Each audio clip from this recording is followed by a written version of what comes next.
गुरुर्ब्रह्मा गुरुर्विष्णुः गुरुर्देवो महेश्वरः गुरुर्साक्षात् परं ब्रह्म तस्मै श्रीगुरवे नमः। अगजाननपद्मार्कं गजाननमहर्निशम् अनेकदं तं भक्तानाम् एकदन्तमुपास्महे। सरस्वती नमस्तुभ्यं वरदे कामरूपिणि विद्यारम्भं करिष्यामि सिद्धिर्भवतु मे सदा। कृष्णाय वासुदेवाय देवकीनन्दनाय च नन्दगोपकुमाराय गोविन्दाय नमो नमः। ॐ पार्थाय प्रतिबोधितां भगवता नारायणेन स्वयं व्यासेन ग्रथितां पुराणमुनिना मध्ये महाभारतम् अद्वैतामृतवर्षिणीं भगवतीम् अष्टादशाध्यायिनीम् अम्बा त्वामनुसन्दधामि भगवद्गीते भवद्वेषिणीम्। नमोऽस्तु ते व्यासविशालबुद्धे फुल्लारविन्दायतपत्रनेत्र येन त्वया भारततैलपूर्णः प्रज्वालितो ज्ञानमयप्रदीपः प्रपन्नपारिजाताय स्तोत्रवेत्रैकपाणये ज्ञानमुद्राय कृष्णाय गीतामृतदुहे नमः। वसुदेवसुतं देवं कंसचाणूरमर्दनं देवकी परमानन्दं कृष्णं वन्दे जगद्गुरुं। भीष्मद्रोणतटा जयद्रथजला गान्धारनीलोत्पला शल्यग्राहवती कृपेण वहनी कर्णेन वेलाकुला अश्वत्थामविकर्णघोरमकरा दुर्योधनावर्तिनी सोत्तीर्णा खलु पाण्डवैरणनदीकैवर्तकः केशवः पाराशर्यवचः सरोजममलं गीतार्थगन्धोत्कटं नानाख्यानककेसरं हरिकथा सम्बोधनाबोधितं लोके सज्जनषट्पदैरहरः पेपीयमानं मुदा भूयात् भारतपङ्कजं कलिमलप्रध्वंसिनः श्रेयसे। मूकं करोति वाचालं पङ्गुं लङ्घयते गिरिं यत्कृपातमहं वन्दे परमानन्दमाधवम्। गीताशास्त्रमिदं पुण्यं यः पठेत् प्रयतः पुमान् विष्णोः पदमवाप्नोति भयशोकविवर्जितः। गीताध्ययनशीलस्य प्राणायामपरस्य च नैव सन्ति हि पापानि पूर्वजन्मकृतानि च। मलनिर्मोचनं पुंसां जलस्नानं दिने दिने सकृद्गीताम्भसि स्नानं संसारमलनाशनम्। गीतासु गीता कर्तव्या किमन्यैः शास्त्रविस्तरैः या स्वयं पद्मनाभस्य मुखपद्माद्विनिसृता भारतामृतसर्वस्वं विष्णोर्वक्त्राद्विनिसृतं गीता गङ्गोदकं पीत्वा पुनर्जन्म न विद्यते। सर्वोपनिषदो गावो दोग्धा गोपालनन्दनः पार्थो वत्सः सुधीर्भोक्ता दुग्धं गीतामृतं महत्।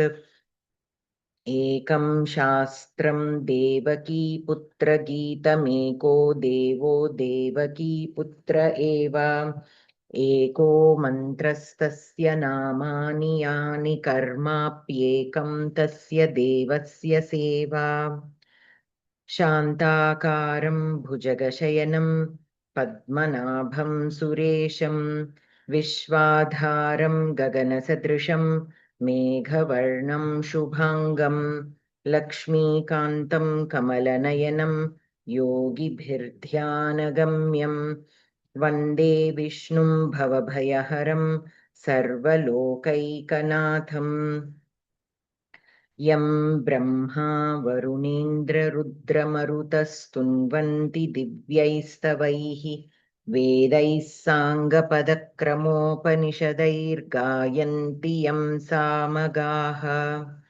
ध्यानावस्थिततद्गतेन मनसा पश्यन्ति यं योगिनः यस्यान्तं न विदुः सुरासुरगणा देवाय तस्मै नमः।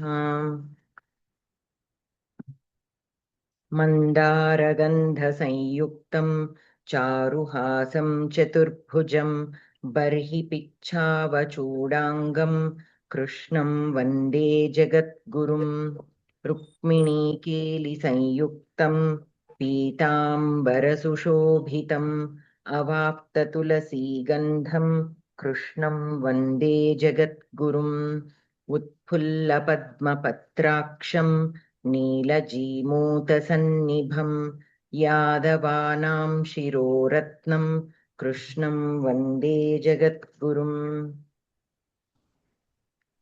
यदक्षरपदभ्रष्टं मात्राहीनं च यद्भवेत् तत्सर्वं क्षम्यतां देवनारायण नमोऽस्तु ते कायेन वाचा मनसेन्द्रियैर्वा बुद्ध्यात्मना वा प्रकृते स्वभावात् करोमि यद्यत् सकलं परस्मै नारायणायेति समर्पयामि।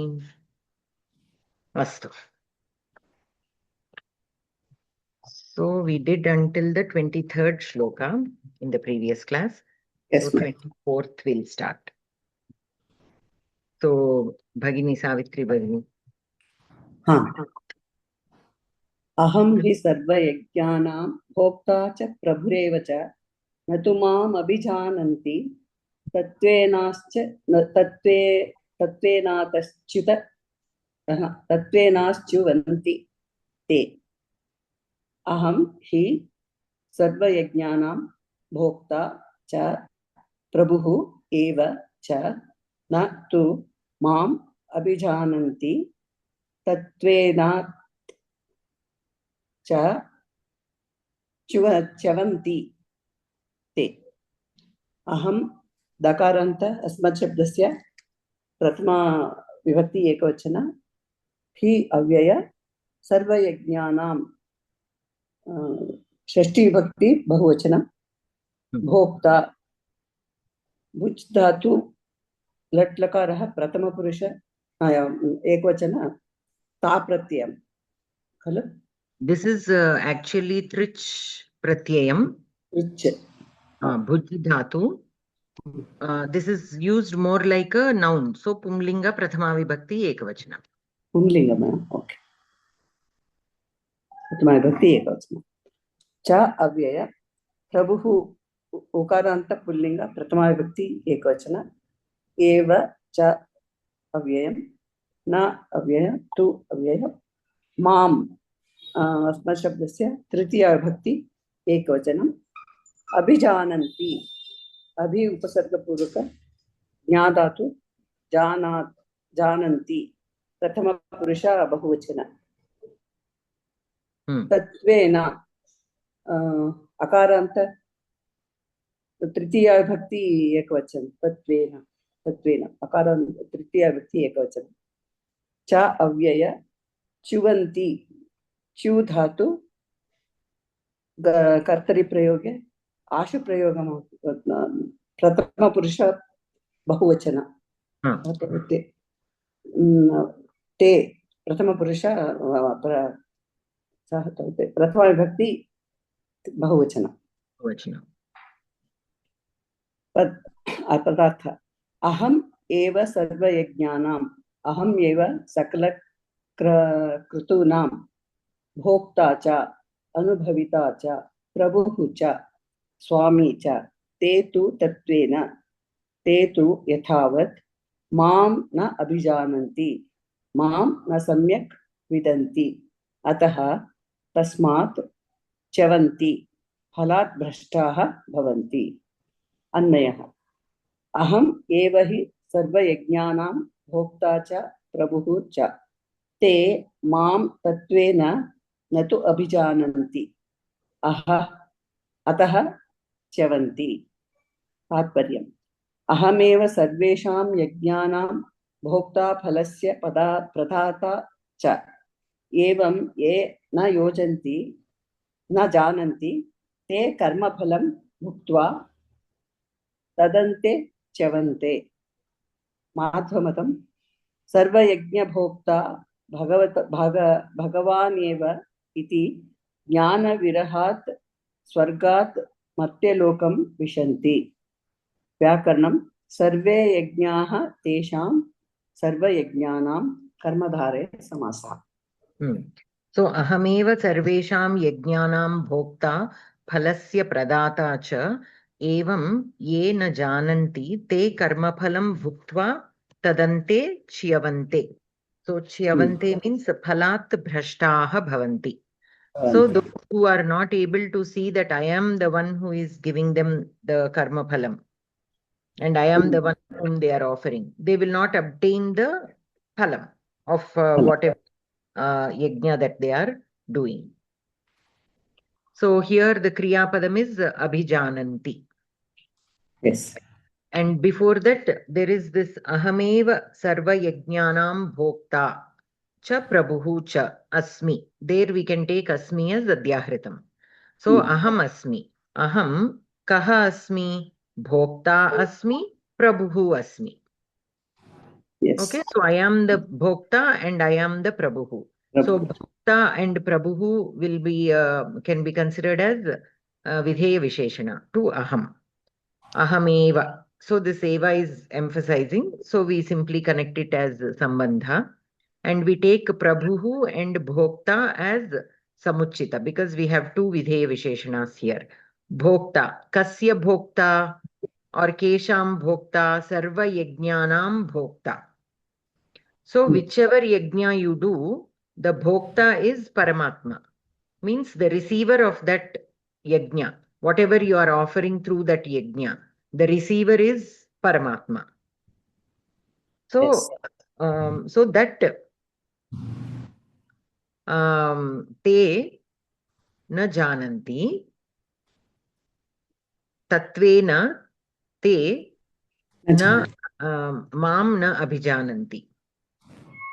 So actually here we can have ye. Tatvena ye mam na abhijananti te chyavanti. So te chyavanti means to them this they will become phalabhrashtaha. Means they will not receive the fruits of their yajna. So here we can take ye as adhyahritam. Te mam tyavante na abhijananti. Okay, here they gave it as two separate sentences. Ataha chyavanti. So they do not know. Here we are, whom are we talking about when they say te? From the previous shloka. From the previous shloka, ye bhaktaha api shraddhaya anvitaha anyadevataha yajante te api avidhi purvakam mam eva yajante. So in the previous shloka, what is being said? Those bhaktas, those devotees who are worshipping the Anyadevatas with very with Shraddha, even though they are worshipping with so much of Shraddha, they will not be obtaining me.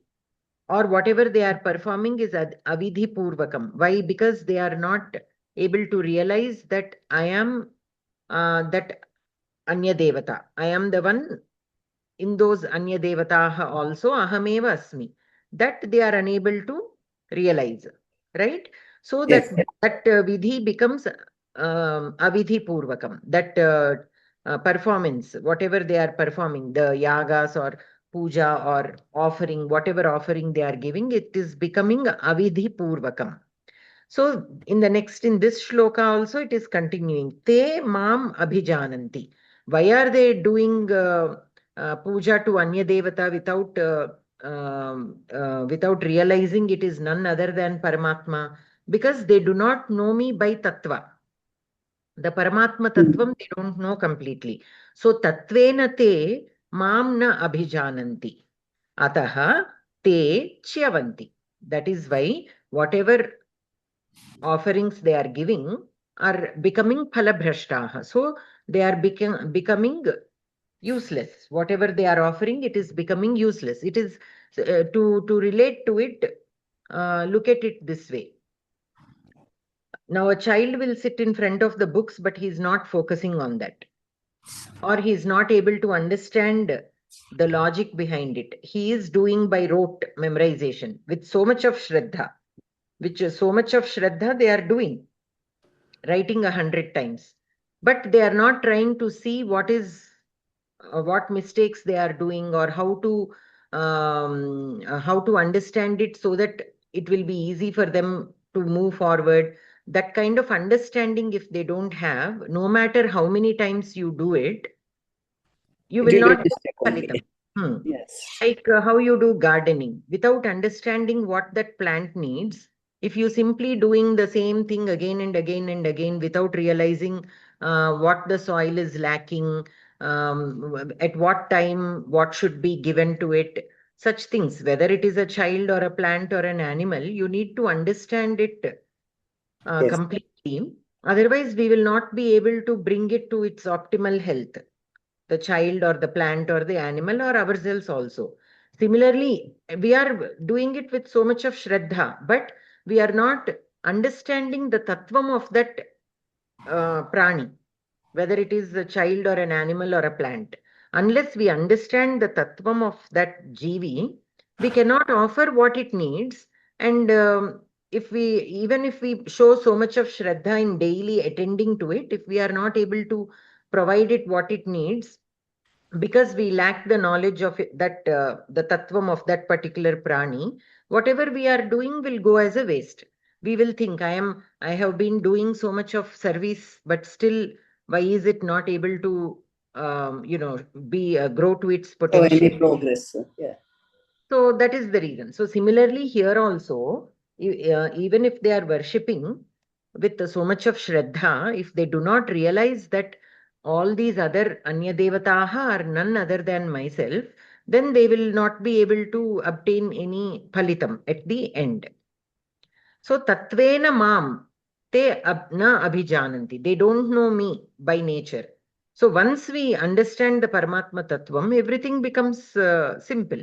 Like how we discussed in the previous class. Once you see that this whole Jagat is Asat, Anityam, then will we really, try to wish for so many things? We know that all these are Asat. For the materialistic things, will we really make ourselves suffer so much? We see how much of suffering is there only because people are so attached to things, because people have so much of desire to certain things, because people have so much of phalapeksha towards certain things, this ego or whatever. Because of these things only the suffering is there.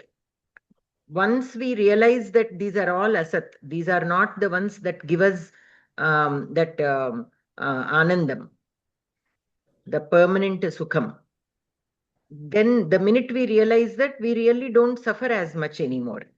It will take a while for us to control our mind and bring it, though we understand the fact that all these are anityam, but trying to teach the same to the mind and bringing it under control also will take a while. That will take abhyasam. But once we do that abhyasam, at least to some extent, if not completely, the small things, most of the small things will be able to, be detached with. Then what happens? That suffering will come down. So once we understand the Paramatma Tattva Jnanam, then everything will become easy. And what we are trying to attain, eventually we will be able to attain. Without having that knowledge, if we simply keep worshipping deities, thinking that they are the ones who will be giving, and Paramatma is somebody different, he will only give us moksha. But if I want money, I should worship this particular deity. If I want success, I have to perform this. Paramatma is a separate entity. He will only give us moksha. I'm not ready for moksha right now. I want to perform these things, so I'm worshipping this. If we think in that way, then maybe we might temporarily appear that we are benefiting, but in the long run, that is not what is permanent. So here tattvena, that point we have to notice. So tattvena te mam na abhijananti ataha te chyavanti. Okay. Yes. So in the last class also we discussed about how to look at the Anya Devataha. Is it a good practice to only follow one, or is it okay to look at other deities? That also we were discussing, right? So Surya Bhagini also shared that sometimes it is more comfortable to follow a form that we are comfortable with, rather than being forced to follow only one particular form. So to start with, yes. But what is it being told to us through these shlokas? That Paramatma is there in everyone. Paramatma is there in everyone. Again, we have to go back to that story of Dhruva. He was able to see Paramatma in everything in the Prapancha except in his stepmother, because of the things that she did to him and because he misunderstood or whatever. But he was not able to see Paramatma in her. Why? Because her outside actions only are projecting. But because of that, he is unable to see the Paramatma within her. But once he sees the Paramatma within her, then these outside things will understand that these are all only because of the Purvajanma Sukritams or Purvajanma Samskaras that they have. That is the reason why they are behaving that way, right? So Yes. as long as we remember that, then the outside form will not matter to us really. Once we understand that, again we have to look at it like a mother has more than one child. All of them are different. All of them will have different needs. One child might need more attention towards health. The other child might need more attention financially, or something. Different needs are there for different kids. So the parents will try and provide according to their needs, and all of them look differently. But the love for them towards all the children, is it the same or not? Same. It will be the same, though it appears different. It appears differently. Some people, some child might need more help physically, so they will be serving that child physically more. The other child may not need that physical help as much.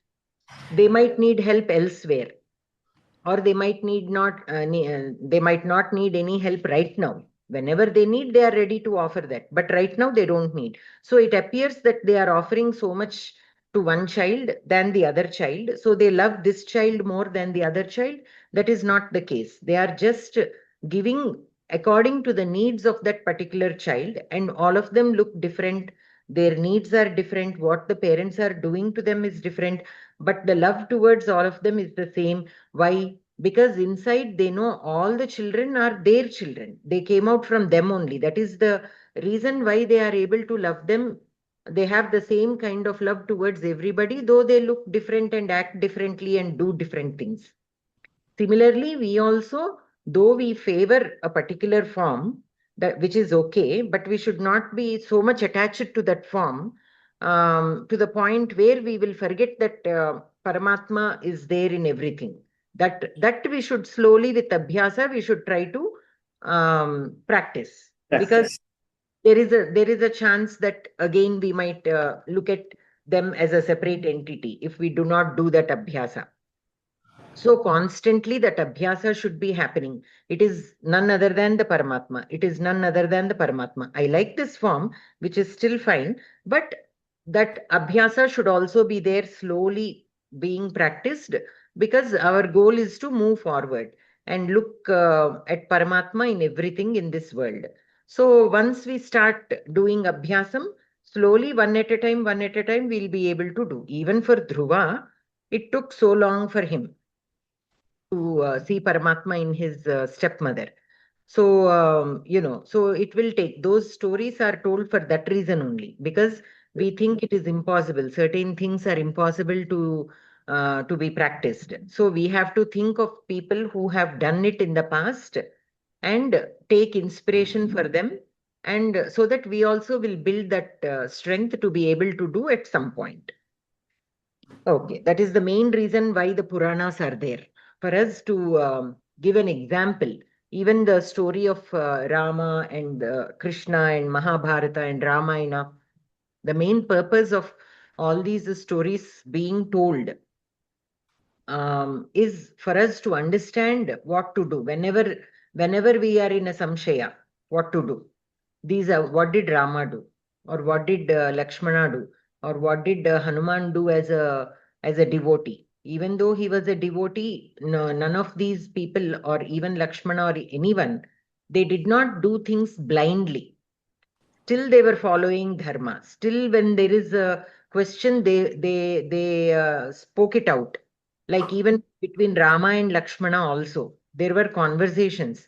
So when Lakshmana is in doubt, he was discussing with Rama regarding Bharata. So he did not simply blindly see. We all, what do we all know, that Lakshmana is very devoted brother to Rama. He will do anything that Rama says. But Rama did tell not to have any anti-agonistic feeling towards Bharata. But Lakshmana had his own doubts. So they had such conversations where Lakshmana had so many questions about Bharata, and Rama was answering each and every one of those. So though Lakshmana had so much of confidence in Rama, then why did he not simply blindly follow what Rama said? Why should he have so many questions?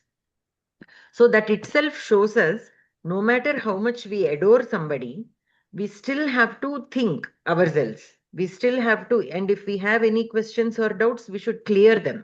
These are the things we have to observe in all these stories, from our epics, from whatever has happened. Even between Arjuna and Krishna, now Arjuna had so many questions, but why did he not simply follow Krishna? He said, go ahead and perform the war. He could have gone and performed the war, but why did he stop, and why did he ask so many questions? So that is what we also need to keep in mind. That is also what we have to encourage with our children. That is even more important. Why? Because this generation, the children have so many questions. Even in our generations, even if we had, we did not focus much on getting answers. We simply followed what our elders told us with the faith, with the blind faith. Okay, whatever they say it for our own good. And of course, later on, we realized how it worked out and whatever. But for this generation, that is not the case. So they ask so many questions, and because they have so much of influence of other cultures, especially the Western culture, so they are also They need scientific reason only. And they are being misinformed because of the social media, because many people do many things and everything everybody is able to see. So they are under the impression, if somebody else is doing, why shouldn't I do? This kind of thinking is coming more and more. So they are also kind of confused. If they are not guided properly, then there is a possibility that they will be totally lost at some point. So we have to reinforce, things, and we should have the patience to answer their questions. We should encourage them to ask questions, so that, and even sometimes we might not know answers to some of the questions they might have. So we can be open about it also. Because they know that just because they are parents, they know everything. That is not true. We used to think like that, but the fact is that is not true. Just because a person is a parent, it doesn't mean they know everything. So that also we should be able to agree Make them to. understand. So we have to say, I also am not sure. Let me check out. Let me find a good resource. and check with certain, either, or a text or whatever it is. And if we come back and tell them, see, this is how the text says, but this was written so many centuries ago. So at that point of time, this is how it was.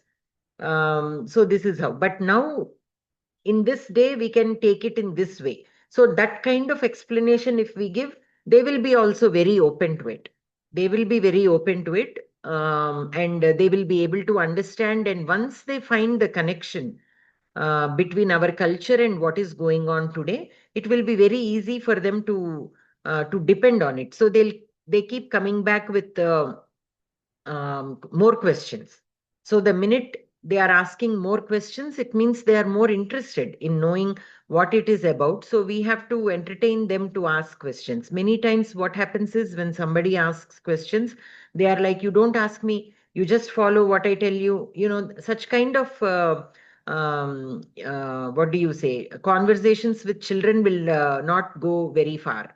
So at some point they will stop asking you, and they will try to find the answers from somewhere else. And that resource may not be a reliable resource. Wherever they are looking up, it might not be a reliable resource, because again, like I said, this social media has become so wide that anybody can post anything. Whether it is right or wrong, we should be able to assess. But as children, they may or may not be able to assess that, and they might think that is correct information. So it is important for us to keep checking how much of understanding they have regarding certain aspects, and guiding them. Keep asking questions. So what do you think about this? What do you think about that? If we keep asking questions, they will also answer, and accordingly we'll know how they are thinking. And then whatever we can offer, we should offer. In such way, we have to educate them about our culture. And we also have to tell that many people, like all over the world, people appreciate our culture for certain aspects. So that also we should tell them not to be afraid of following our culture. Or if somebody asks, instead of simply ignoring it, we should be able to explain. We should be able to explain it to them, at least to people who are interested. And now more and more, this because of the globalization, that understanding of cultures also is opening up. As much as resentness is also there, but this is also there. So we have to try and guide them in the positive direction, so that they are not afraid to follow. The minute they have confidence, and the minute they are able to explain something to somebody about what they are doing, I think they tend to follow it more. If they themselves are not sure, they tend to shy away. Because they themselves don't know, and they think it is more religious aspect. So that also we have to emphasize. I always try to tell people that whatever culture we are following, it is not a religion. We should not tie it up with one word as a religion. It is a way of life. Sanatana Dharmam is a way of life. Anyone can follow that. It is not designed only for a particular group of people who are called belonging to one particular religion.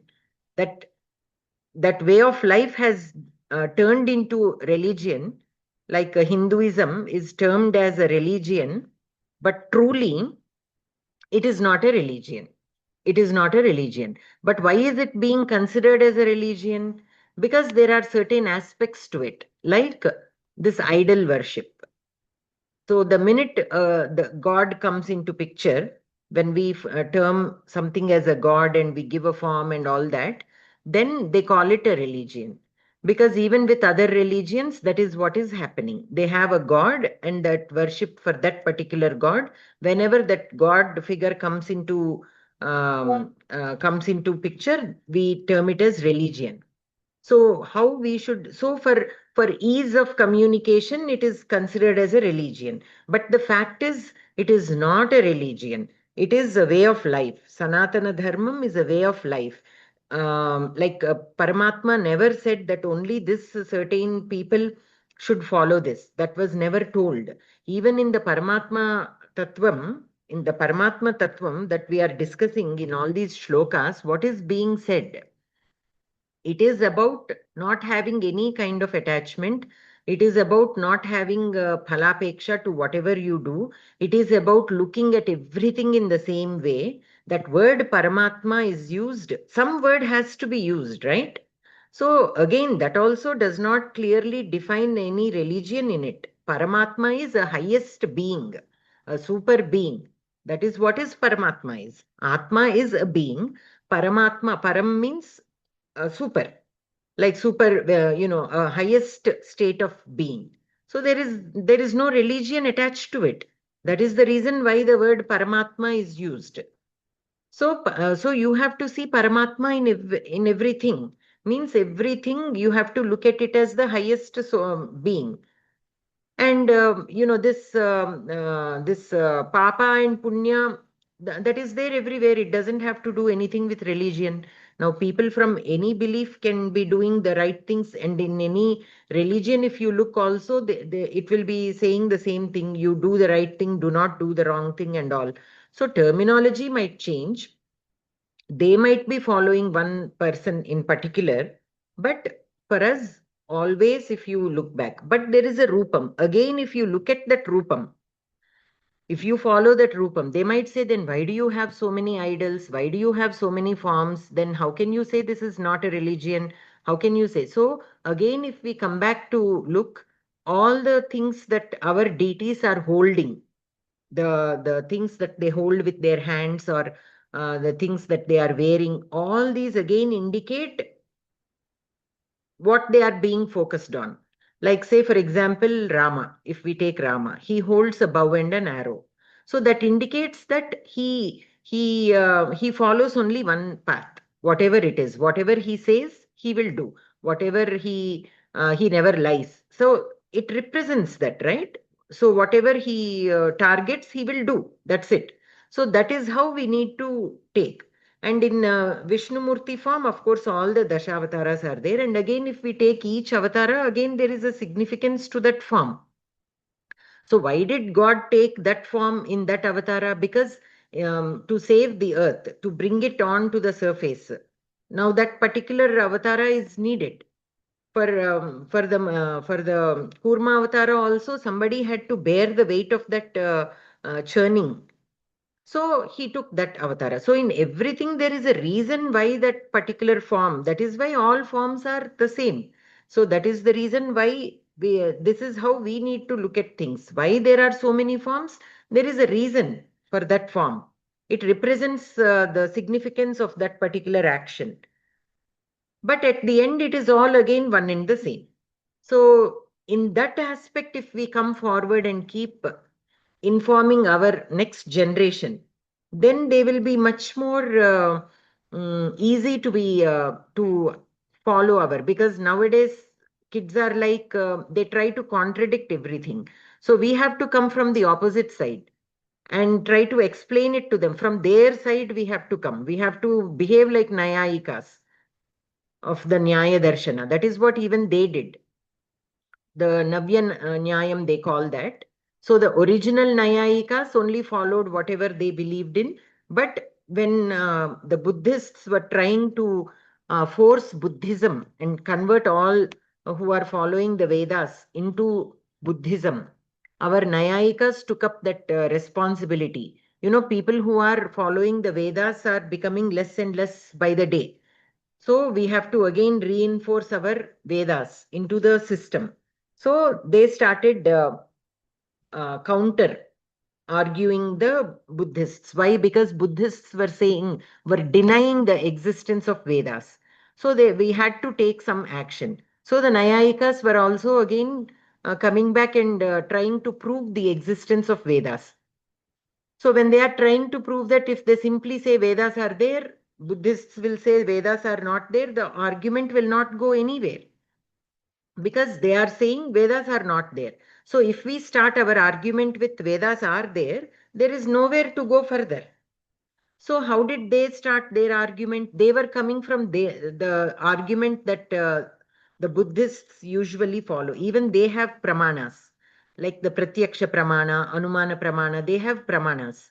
So they started their argument from whatever the Buddhists are already following. And through their argument, they came to the point where the Buddhists could no longer say the existence of Vedas is not there. So that is how it happened. And this happened over a span of 100 years. So it is not like one conversation or anything. So similarly, even with today's generation, that is how we need to approach. We have to start from where they are, and slowly through what they believe only, we have to try and bring them to our side. So that they will gain that confidence. This is all because of um, the very basic psychology of people is they want to be accepted in the society in their own way, like as simple as wearing saris also. So people tend to wear what everybody is wearing. Jewelry, when it comes to jewelry or saris or a celebration, how you perform a wedding, what things you use during a wedding, what kind of dishes you serve in the wedding, all these, they have influence of what others are doing. Yes or no? Even the return gifts. Return gifts concept was not there once upon a time. Somebody started giving, and now everybody is pressurized to give return gifts. So they gave, everybody is giving. If we don't give, what will they think? This is how everything is. Peer pressure is there. So even with our children, what will others think? If they know that I am following this, maybe they will think I am, not good enough or not modern enough or not sophisticated enough, whatever. So we have to be able to, they should be able to explain in the modern context. So if you don't know anything, I don't know, I'm just doing this because my mother told me, that is not good anymore. They should know the scientific aspect of it. So that whoever asks that question, if we are able to give the scientific aspect of it, and it is very easy. Why? Because our Sanatana Dharma and the rituals and the practices are very scientific. It is only that not all of us know everything, what is the scientific benefit, but it is not very hard to find. We have to look at the right text and learn. So everything is scientifically based, because our whole Paramatma Tattva Jnanam is about maintaining good health mentally and physically. Only then you will be able to attain moksha. Only then you will have that strength to do the abhyasa. The mental health and physical health, if you don't have, we have seen in our shlokas how even to sit in a particular position to perform the dhyanam, if you are not comfortable, you cannot focus your mind. So you sit like this. Even that is being told. So what is not scientific about Sanatana Dharma? Everything is scientific. If we know it, then we'll be able to tell them. They will ask, why should we sit only down? Why can't we sit on the bed and perform the puja? Such kind of questions also people ask, right? So we have to tell them. So these are the things. These are the things. This is the reason why you should do. This is the reason why you should do. There is a scientific reason behind it. And we should always find a contemporary example. We should always find a contemporary example. See, when you go into, many people complain about India, about not being clean and all. See, you say that India, when you go in some public place, it is not clean and you feel disturbed. But when you go to a place where it is very clean, you feel good about it. And even with music. So similarly, even here, that is the reason when you are performing a puja, the reason for you to take a head bath or particular kind of bathing with whatever it is, and cleaning and everything, this is the reason why you have to do, because that itself will set the environment and the mood, and then it will be easy for you to focus. So this can be applied to anything. It need not be only for the puja. So when somebody is sitting to study, they come from a play, the kid comes home from playing and he wants to sit and complete off some work. We should encourage them to first take a bath and eat something and then sit. Eat lightly and then sit, so that he half of that physical stress is gone, and then he will be able to focus. Many times they don't want to do that. They want to just finish off things, or they're too hungry, they want to eat first. All these are there. We ask them, no, you should not bathe soon after you eat, so you first have your bath and then eat, and then there is an argument there. But if we explain it to them scientifically. So what happens if you take a bath right after you eat? And what is the benefit of bathing before you eat? If we take some time and explain it to them, and once they get it, understand it, then they tend to follow that sooner or later. We have to keep repeating enough number of times. I understand that you're very hungry and you're eating, but try to take a bath first, at least a quick shower, and then you eat. It will not take more than so many minutes or whatever. We have to try to, find a common ground. And slowly, slowly, if we keep continuing saying that, it will eventually get into their system, and at some point they will start doing it. So things like that. Not only that one thing, I'm just saying that as an example, but with everything, if we try to make a conversation explaining the scientific benefits out of it, maybe not today, maybe not tomorrow, but at some point all this will come back to them. So whatever word we utter, remember that children, it will be imprinted in their mind soon. When the time comes, it will come out, and they will remember what we tell them. Oh, my mom told me that time. So when the situation comes only, they will be able to understand, obviously. But it will be there. It will be there like in their database. So whenever it is needed, it will come out. So what I am saying is, many times what happens is, parents are even very hesitant to tell such things to the kids, thinking that the kids will think that they are old fashioned or whatever. We should not hesitate to tell. We have to keep telling them that, no matter what they think, but with proper scientific reasoning, if we keep continuing to tell them, they will listen to all of it, though they don't practice it right now. At some point, they will practice it. If we don't tell, thinking that, oh, they may not like if I tell this, anyhow they won't follow, what is the use of telling? And if we don't even tell, then from where is it going to come to them when they actually need it? So it is like a deposit. You just keep depositing things about our culture, about our rituals, about our health or diet practices, or the things that we eat to prevent certain things. Or when we are a little sick, what do we eat to get better? Such things we have to keep telling them, whether they follow or not. Whether they follow or not. If you get a chance, why don't you do this? Just like that. Drop one thing in their mind. So they may not do it today, definitely. I'm telling that. They won't do it today. But someday they will do it. It will come to them. Because right now they are too young and they think, oh, this is, I don't like it, I'm not going to do it. But they will come to an age where this immaturity is gone, that maturity comes. Now I want to follow the natural way. So what did my mom tell me back then? That will come. If we don't tell them, even if they try to get that information, they won't know, and nobody else will tell them.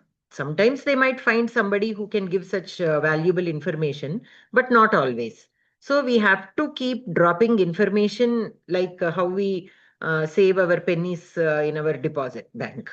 Like that, we have to keep telling them, telling them, telling them whenever the situation arises. Not like we should not keep telling them all the time, but whenever a situation arises, oh, so is your stomach hurting? Then okay, why don't you do this? Okay, why don't you do that? Like that. And we should not force also. If we force, that is a big turn off to them. We just have to say it like that, like a small thing. And they will pick it up. Eventually, they will pick it up. So that is what I have learned, and I have observed. So, and that works. We should not give up. We should not force them.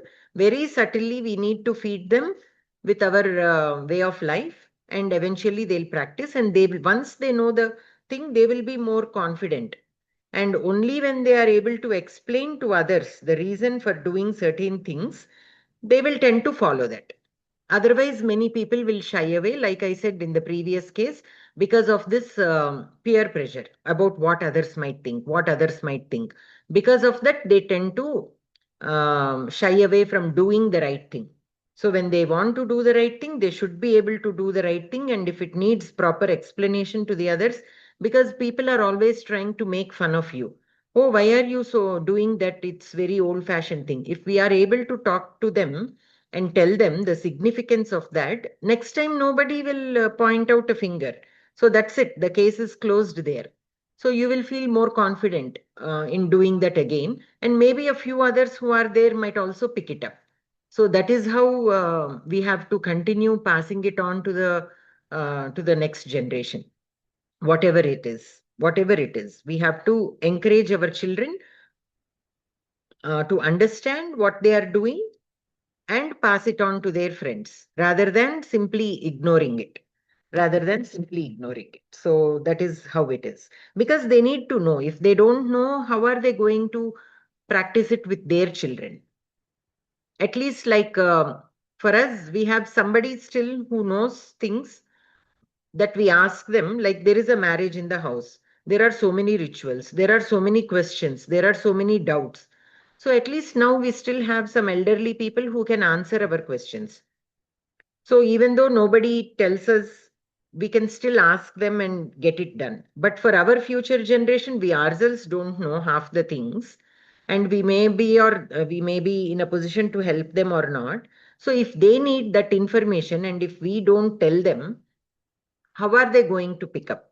And these things also change, right? From region to region, they change. And in a particular region, you have a particular paddhati. So even those will be nice to pass it on. Not that one is more significant than the other, or one region is more significant than the other, but the diversity also is very beautiful. So having that diversity is also good. So we should know the significance of each region and how it is done in each region, because that is the diversity we are enjoying today. Especially in India, every region has its own diversity, the way they speak, the way they dress, the way they cook, little differences, but so much of beauty. So that divergence should also be maintained. So that also we have to learn and pass it on into the next generation. So that is what I think. Anyways, um, so going on to the next shloka.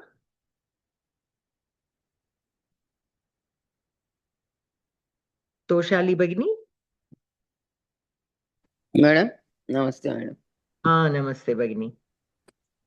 Yanti devavrata devan pitrun yanti piturvrataah bhutan yanti bhutejya yanti madhyatinopi mam yanti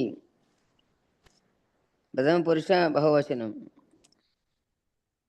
ఎట్లకార దేవవ్రతాః అనుకుంటా కదా దేవవ్రతాః ప్రథమ వ్యక్తి బహువచనం దేవాన్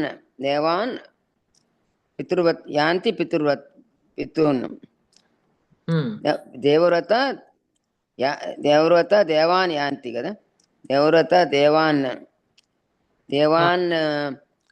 మధ్యమ పురుష ద్వితీయ విభక్తి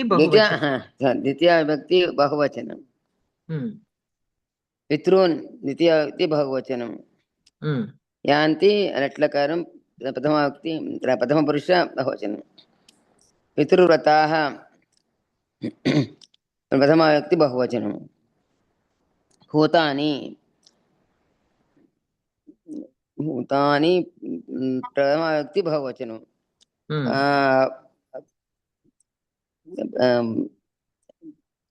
ఇది నపుంసకలింగం మేడం భూతాని నపుంసకలింగం యాంతి నట్లకార ప్రథమ పురుష బహువచనం భూతేజ్యాః ప్రథమ పురుష బహువచనం యాంతి భూతేజ్యాః ప్రథమ వ్యక్తి బహువచనం యాంతి ప్రథమ పురుష బహువచనం మధ్యాజినః అపి మధ్యాజినః ప్రథమ వ్యక్తి బహువచనం అపి అవ్యయం మాం ద్వితీయ విభక్తి ఏకవచనం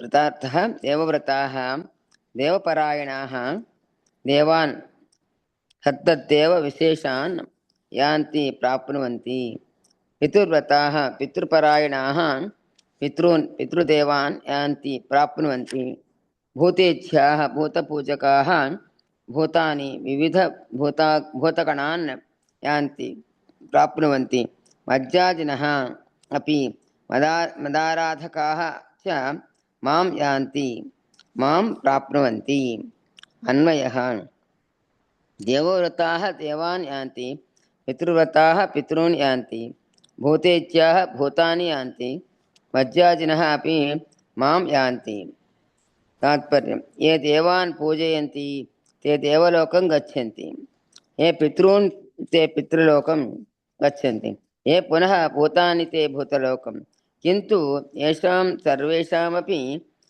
प्रत्यागमनम् अस्ति मां तु ये पूजयन्ति ते मामेव यान्ति न गच्छन्ति व्याकरणं देवेषु व्रतं येषां ते देवव्रताः बहुव्रीहिः देवे नियमवन्तः इत्यर्थः पितृषु व्रतं येषां ते पितृव्रताः बहुव्रीहिः भूतेषु विद्या येषां ते भूतेज्याः बहुव्रीहिः मां यजन्ति इति मज्जाजिनः ताच्छीलिके निनिः उपपदसमासस्य मज्जाजिनः मैडम ओके क्रियापदं यान्ति देवव्रताः देवान् यान्ति पितृव्रताः पितॄन् यान्ति भूतेच्छाः भूतानि यान्ति मज्जाजिनः च मां यान्ति. That's all, as simple as that. So the devotees of gods, Devavrataha Devan Yanti, Pitrvrataha Pitrun Yanti, Bhutejaha Bhutani Yanti, Madhyajinaha Mam Yanti.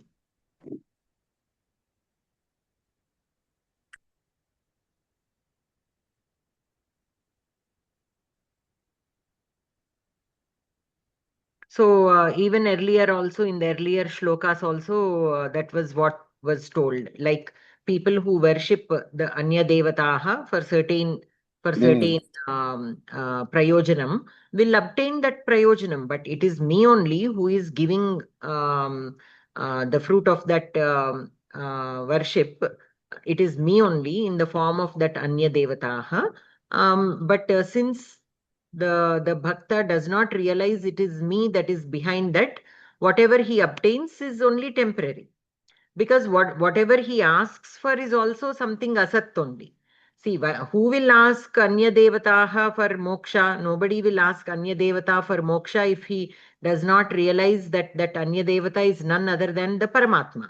If you understand this Anya Devata is Paramatma himself, then only then you will ask for moksha, you will ask that Anya Devata for moksha.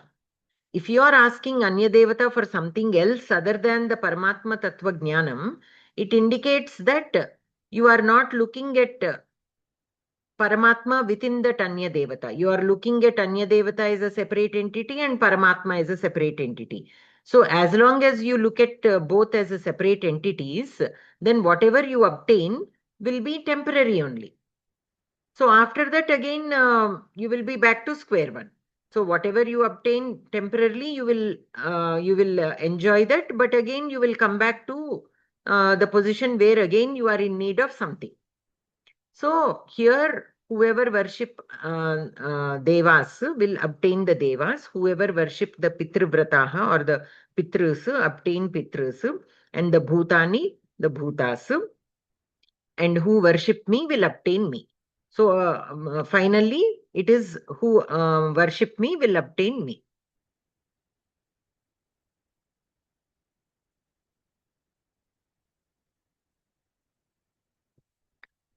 And there is nothing wrong. This is all the process. So we have to follow through the process before obtaining the Paramatma Tattva Jnanam. But we have to keep realizing this, where we are. So here Yanti, in the shloka we have how many Yantis are given? Bhutani Yanti. 3 Yantis are given. So we can use one for Devavrataha Yanti, Pitrivrataha Yanti. Oh, 4 are there. And Bhutani Yanti, Madhyajinaha Yanti. So there is a Yanti for each Kartrupadam. So we can write as many sentences. So Devavrataha Devan Yanti. One sentence. Pitrivrataha Pitrun Yanti. The second sentence. Bhutejyaha Bhutani Yanti. And Madhyajinaha api Mam Yanti.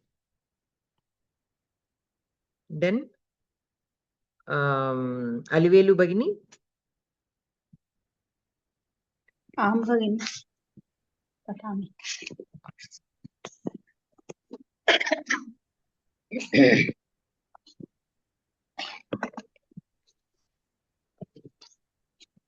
पत्रं पुष्पं फलं तोयं यो मे भक्त्या प्रयच्छति तदहं भक्त्युपकृतमश्नामि प्रयतात्मनः। पत्रं पुष्पं फलं तोयं यः मे भक्त्या प्रयच्छति तत् अहं भक्ति उपाहृतम् अश्नामि प्रयतात्मनः। पत्रं द्वितीया विभक्ति एकवचनं, पुष्पं द्वितीया विभक्ति एकवचनं, फलमपि द्वितीया विभक्ति एकवचनं, तोयमपि द्वितीया विभक्ति एकवचनं। ये नपुंसकलिङ्गमे अपि भवति भगिनी? पत्रं पुष्पं नपुंसकलिङ्गं। यः यत्शब्दस्य प्रथमा विभक्ति एकवचनं, मे अस्मत् शब्दस्य चतुर्थी विभक्ति एकवचनं। चतुर्थी अपि अस्ति ఇక్కడ ఈ సందర్భంలో చతుర్థి. ఇక్కడ చతుర్థి తీసుకోవాలా? ఓకే. భక్త్యా తృతీయ విభక్తి ఏకవచనం, భక్తి ఇకారాంతం, ప్రయచ్చతి ఇష్ ధాతుః ప్రా ఉపసర్గ, ప్రథమ పురుష లట్లకారం ఏకవచనం. తత్ యం ధాతువా యచ్చతి? యచ్ ఇష్ కాదు, యచ్చతి ప్రయచ్చతి. ఇష్ అయితే ఇష్ట వస్తుంది. అంటే ఏమవుతుంది దానికి? So H Dhatu M Dhatu, యచ్చతి is M Dhatu. M Dhatu as కాదా? యం ధాతు. తత్ పుంసలింగ ద్వితీయ విభక్తి ఏకవచనం, అహం అస్మత్ ప్రథమా విభక్తి ఏకవచనం, భక్తి ఇకారాంతం ప్రథమా విభక్తి ఏకవచనం, భక్తి ఉపహృతం So అశ్నామి it is a samasa word, bhaktyupahritam, bhaktyupahritam. So bhakti and upahritam, it is a samasa word. ఉపహృతం అంటే bhaktya upahritam, bhakti cheta upahritam. So it is tritya tatpurusha. భక్త్యా ఉపహృతం భక్తి ఉపహృతం తృతీయ తత్పురుష.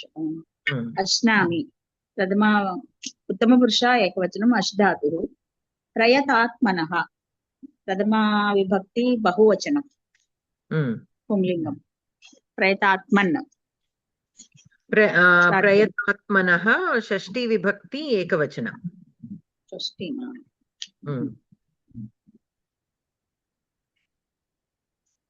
So here this Atmanaha Bahuvachanam is there, Dvitiya Vibhakti Bahuvachana Rupam, Panchami Vibhakti Ekavachanam, Shashti Ekavachanam, all will be there. We have to see in this shloka how it is, and accordingly the Vibhakti can be decided.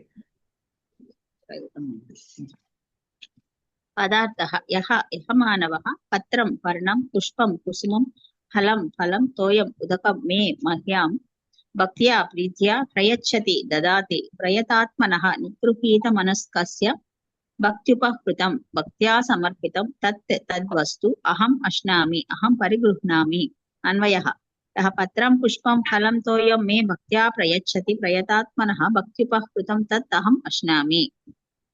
తాత్పర్యం ఎస్తు మనః నిగృహ్య పత్రం పుష్పం ఫలం తోయం చ భక్త్యా ప్రయచ్చతి భక్త్యా ప్రదత్తం తత్సర్వం అహం అవశ్యం పరిగృహ్ణామి.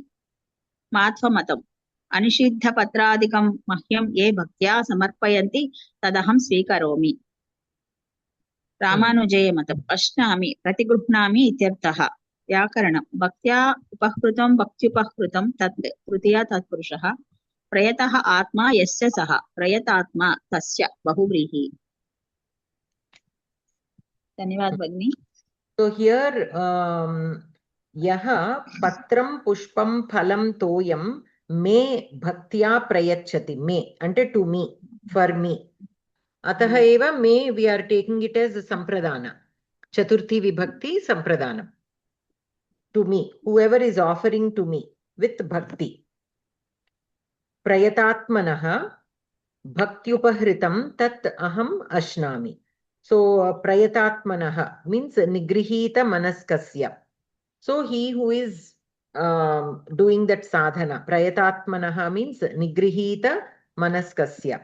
So, he who is doing that abhyasa of being focused on the Paramatma. Bhaktyupahritam. Bhaktya samarpitam. Okay, so upahritam is to samarpanam. So bhaktyupahritam, bhaktya samarpitam. So tritiya tatpurusha. Tat vastu aham ashnami. Aham parigrihnami. So here the kriya padam is अश्नामि प्रयच्छति ashnami and prayachati. So kaha ashnami? यः अश्नामि अहम् अश्नामि Aham ashnami. Aham kim ashnami? उपहृतम् अश्नामि Bhaktupahritam tat ashnami. अश्नामि तत् Kasya bhaktupahritam?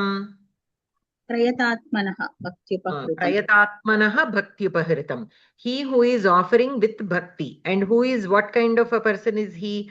Prayatatmanaha. He who is doing the abhyasa of focusing on me. That kind of person, whatever he is offering with bhakti, that I am going to take. And who is this person? Yaha me bhaktya पत्रं पुष्पं फलं तोयं प्रयच्छति prayachyati. Yaha prayachyati. So he who offers to me with bhakti, tat aham ashnami. Okay. So here yaha or yat.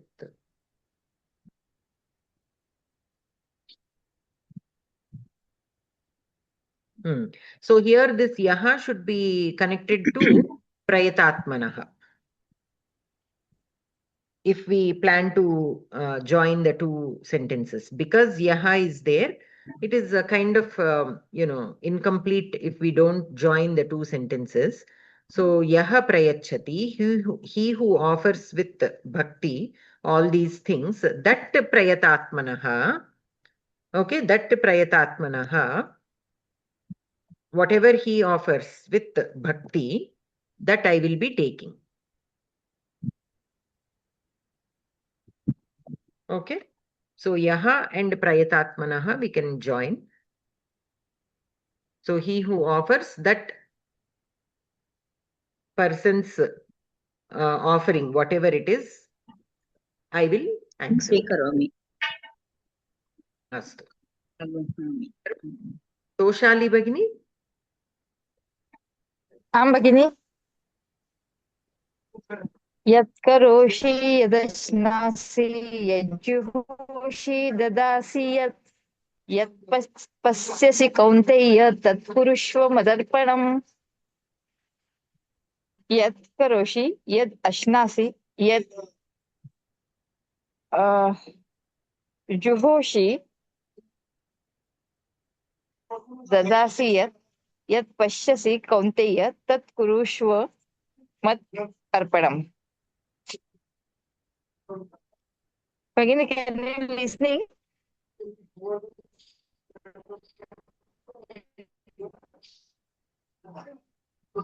मेरी आवाज आ रही है क्या Yes, it is there a little. Hello Yes, we are able to hear. Network is not proper here. Okay. Yeah, I'm listening only. Okay, no worries. No Okay, worries. ma'am. Okay, thank you. So Surya Bhagini?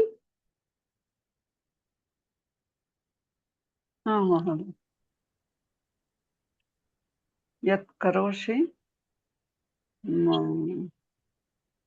मध्यमपुरुष लट्लकाరం లట్లకారం మధ్యమపురుష ఏకవచనం. యదస్నాసి ఇది కూడా మధ్యమపురుష ఏకవచనం లట్లకారం.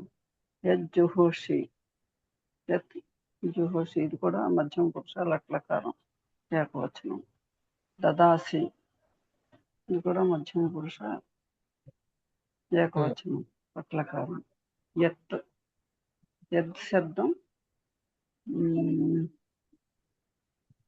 యత్ తపస్యసి. యత్ తపస్యసి ఇక్కడ last లో first వాక్యంలో ఉంది కదా యత్ అని. యద్ శబ్దం ఇదంతా కదా. యత్ తపస్యసి యత్ తపస్యసి అలా కలిపారు. యత్ తపస్యసి ఇది కూడా మధ్యమ పురుష ఏకవచనం లట్లకారం. కౌంతేయ సంబోధన. తత్ కురుష్వ ఇది కూడా మధ్యమ పురుష ఏకవచనం. లోట్లకార మధ్యమ పురుష లోట్లకార మధ్యమ పురుష ఏకవచనం. మదర్పణం ఇది మత్ మదర్పణం సమాస వర్డ్. పుస్తకలింగం సమాస వర్డ్. నపుంసకం ఏకవచనం. ఇదేంటి అర్ప ధాతువు. ఇది అర్పణం అంటే అర్పణ ప్రాతిపదికం. అర్ప ప్రాతిపదికం. పదార్థ కౌంతేయ కుంతీపుత్ర యత్ కరోషి యత్ కర్మ ఆచరసి యత్ అస్నాసి యద్వస్తు ఖాదసి యత్ జుహోషి యత్ హుతం కరోషి యత్ దదాసి యద్వస్తు యచ్చసి యత్ తపస్యసి యత్ తపః చరసి తత్ సర్వం మదర్పణం మదర్పితం. కురుష్వ విధేహి. విధేహి అంటే కురుష్వ అంటే విధేహి అన్న అదే మీనింగ్ వస్తుంది. తెలుసుకోండి. విధేహి అంటే ఆఫర్ టు మీ. మదర్పణం కురుష్వ అంటే offer it to me. అన్వయ Kaunteya Kaunteya యత్ కరోషి యత్ అస్నాసి యత్ జుహోషి యత్ దదాసి యత్ తపస్యసి తత్ మదర్పణం కురుష్వ. నువ్వేం చేస్తే అది నాకు ఇయ్యమని చెప్పేసి అని చెప్తున్నాడు. అంతే. అర్పించమని. So when you are making an offering to somebody, yat dadasi, whatever you are offering to somebody, you offer it to me. In your mind, you offer it to me. Yat karoshi, whatever you are doing, you offer it to me. Like I am doing this for Paramatma. Yat tapasyasi. So whatever kind of worship that you are doing, that also you offer it to me. So everything that you do, if you look at it as you are making an offering to me, that will be the best way to do. So we won't have any kind of phalapeksha. Kartritva bhavam also will not be there. And that attachment also will not be there. Arjuna త్వం యత్ karoshi యత్ ఖాదసి అగ్నౌ యత్ అర్పయసి యత్ ప్రయచ్చసి యచ్చ తపః చరసి తత్సర్వం వాసుదేవాయ ఇది బుద్ధ్యా మహ్యం సమర్పయ ఏతేనా తే శ్రేయో భవిష్యతి. వ్యాకరణం. అర్పణం ఇది రు ధాతోః నిజంతాత్ కర్మణి ల్యుట్. అర్పితమిత్యర్థః. మయి అర్పణం మదర్పణం. సప్తమి తత్పురుషః. So here arpanam is ru dhatoho nijanta karmani lyut. So offering. Basically arpanam is nothing but offering. So whatever we do, this also in many previous shlokas we have seen that whatever we do, we have to offer it to Paramatma, then what happens is we will do it with a pure heart. We will not have the kartrutvam that I have done this. So, and to whomever we are doing it. Also, if we look at it as we are offering that to Paramatma, then we don't have that resent feeling. Sometimes we may not like doing certain things to certain people, but we have to do for whatever reason we have to do that. If we look at it as an offering to Paramatma, then we won't have any negative feeling to try and do that. So things like that. Like say, for example, again going back to Dhruva, he's not very happy with his stepmother, but he has to do certain things to her because he has to accept her as his mother, and he has to do right. So if he looked at her as a Paramatma, then whatever he is doing, he will not keep anything that she has done earlier in his mind. Oh, she sent me away to the forest. So why am I still having to take care of her? That thought will not be there if he looks at her as Paramatma. Whatever he is doing to her as a son, he won't feel that he is doing it to somebody who didn't love him. If he thinks that he's offering this to Paramatma. So then whatever he's doing will become a good deed. If we do it with that intention of, see, this person harmed me, but I'm still doing this for him. With that kind of thinking, if we do something to somebody, even if we are doing something good, that punyam will not be there. We are offering some food to somebody, but we don't like that person very much because he's a mean person or whatever. So with that thought in our mind, if we offer, even if we are doing something good for them, it will not bring us any good. But if we forget about what they did, okay, there is Paramatma in this being. So whatever I am doing or giving, I am giving to that Paramatma. With that feeling, if we do, then what happens? That negative thought is gone. So our deed will become a good deed. It is all based on our thought only. If we do it with a kind of dissatisfaction, it does not become a good deed. Whereas if we forget about it for a minute and look at Paramatma in that and then do, then what happens? It will become a good deed. And by doing good deeds, whom are we favoring? We are favoring ourselves only. We are not favoring the other people. Many అంటే times start that is. అవ్వడం దేనితోటి start అయినా కూడా అది భగవంతుడిని ధ్యానించడం కాబట్టి మంచి reason లోకి వెళ్తుంది. Ante, exactly.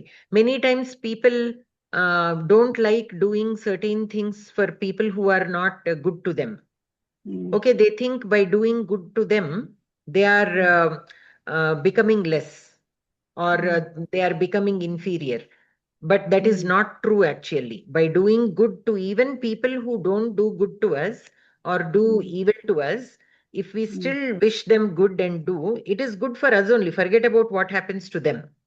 We don't have to worry about what happens to them.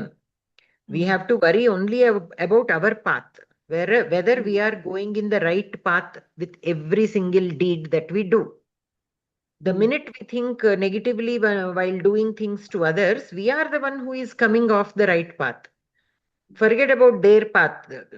Their karmas are there to lead them. We should not be worried about that. We should worry about whether we are following the right path or stepping aside. The minute a negative thought comes, we are stepping. So we have to forgive. We should be able to forget whatever the other person did to us. We should not keep it in our mind. We should continue doing everything with a pure heart. Then we are in that good path, and whatever we do will come back to us in a good way. There is nothing less. Like many times that ego will misdirect us.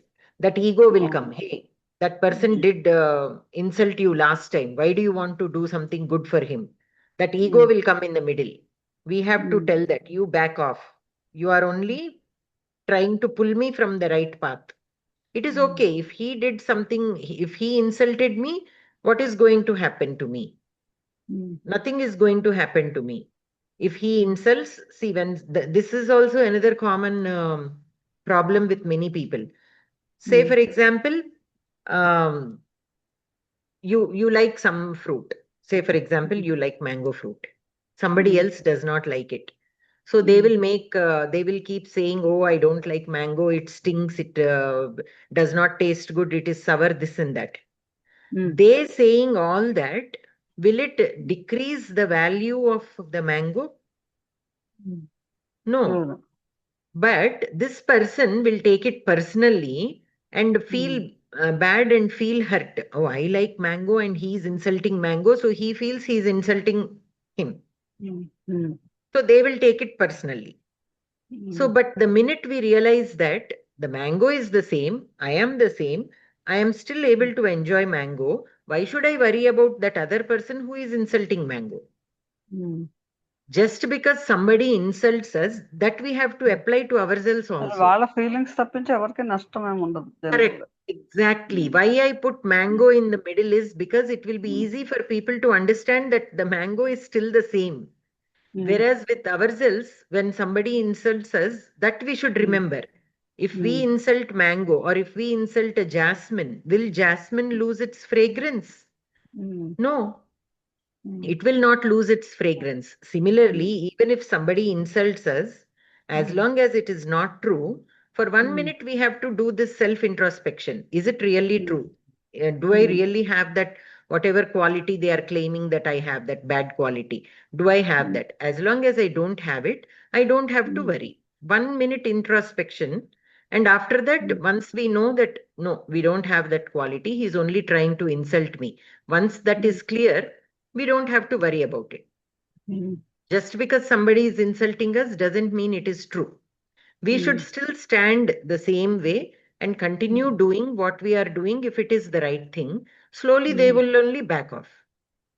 They are only, such people will be there only because they don't have the strength to do certain things, the mental strength or physical strength, and they are jealous of people who are able to do it.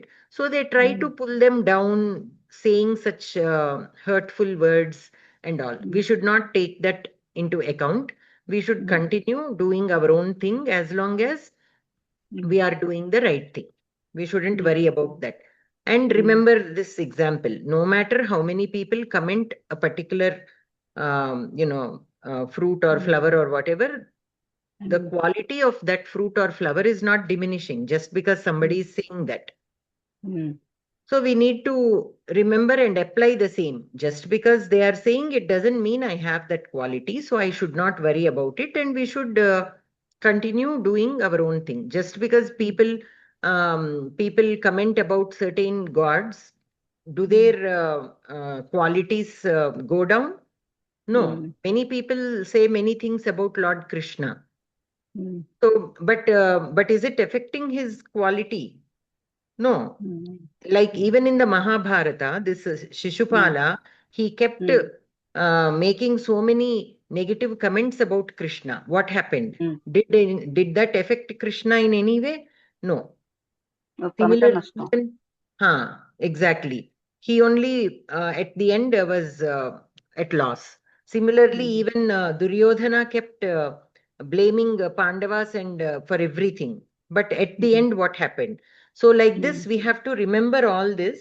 And many times what happens when somebody says something, they keep it in their heart, they get hurt and try to get back at them. That is where we are coming out of the right path. We should remember whatever they say, we should not let it touch us. We should stay on the right path. Next time when we get an opportunity to do something to them, we should do it with a pure heart only. Many times people wait for an opportunity to get back at people who hurt them. That also is not a good practice. By doing that, think, oh, we need to teach them a lesson, I have to do this. No, you are not teaching them a lesson. You are coming out of the path. If you want to tell them what they did is wrong and it hurt us, then we have to be straight about it. We have to tell them straightly, see, on such and such a thing, you did this, which is not correct. I got hurt or whatever it is, openly we have to talk and resolve. But not indirectly trying to hurt them through something else. That is not the right way. That is not a right way. Many people think that is the way to teach them a lesson for something they did. No, not at all. They will only hold it in their heart, and again this cycle will repeat back and forth. Childish thing లో ఉంటాయి కానీ ప్రయోజనమే ఉండదు. Instead of that, we have to sit and talk to them straightly. See, whatever you are doing is really hurting me. It is hurting my feelings, or it is obstructing what I am doing. I'm trying to do this, and you are interrupting me every time. So it is not let me moving forward. That practical problems, whatever we face because of somebody, such things we can openly discuss and make them understand. And I'm sure if we explain it with patience and love, they will eventually understand that. We should not be again, the way we tell also matters. We have to tell them in such a way that they understand the intent. We are only trying to solve this issue, not simply get back at them. Many times that is what happens. People try to get back emotionally rather than solving the issue. So that will not take them anywhere. So we have to, and again, all this we are doing for our own self. That also we have to remember. Many times people think they are doing a favor to the other person, but no, it is actually we who are benefiting. By holding that anger on somebody, it will only drain us. Forget about them. It will only drain us. It will only act upon our body. It is our body that will take that stress, and we will get weaker. So we should not hold any kind of negative feelings against anybody. Because we are not doing them a favor. We are doing ourselves a favor. That also we should understand. As long as we understand that, it will become easy to let go of things. And that itself is a big relief. That burden is gone off our shoulders. So here also, and this is the shloka that we need to remember for such things. So whenever we are doing something, we should remember that we are doing it for Paramatma, not for anybody else. Then it becomes easy for us to do things with a pure heart. Because when it comes to Paramatma, we tend to do things more with a pure heart. Because he's he only is the good. Everything is good about him, right? With people, there can be some good and some bad and some this and some that. So it is difficult for us to deal with all that. But if we think only of Paramatma, it becomes easy for us, because he doesn't express any negative emotions towards us. Like with the trees. That is why many times in our Subhashitams, Uttama Purushaha are compared with Vrikshaha. Why? Because the trees only give. They only give. They don't eat their own fruits. They don't use anything of their own, whatever things that they give. They don't use any of it. And all are given for the Jagat, for other animals or for other beings. So that is why they are compared, the Uttama Purushaha are always compared with the Vrikshaha. Why? They only take very little, that too when they are in the growing stage. Once they grow, they take the natural resources only. You don't even water them. Once the tree is big enough, we don't even water it. But every summer, we nicely pluck the mangoes and eat, right? So they are only giving. They don't expect anything in return.